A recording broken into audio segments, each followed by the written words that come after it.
او الله رب العزت من د عذابونو او د فتنو او مصیبتونو وساتي.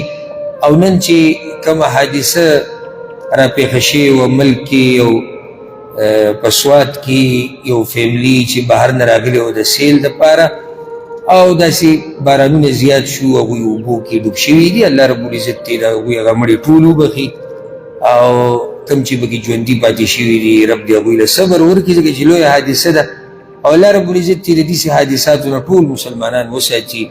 هذا والله أعلم وصلى الله وسلم على نبينا محمد.